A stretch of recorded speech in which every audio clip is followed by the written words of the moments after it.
Hello everyone. Welcome to the channel.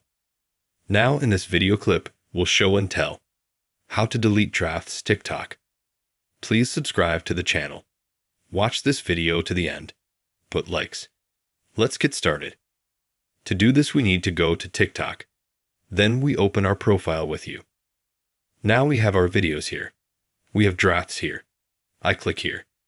2 drafts appear. We can view them. We can remove them.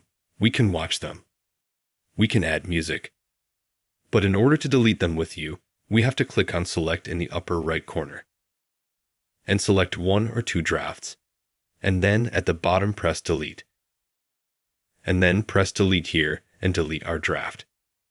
This is the simple way to get rid of and delete drafts in TikTok. But if you help them like this video, you can subscribe to the channel. Give it a like. Thank you for watching this video to the end. Goodbye.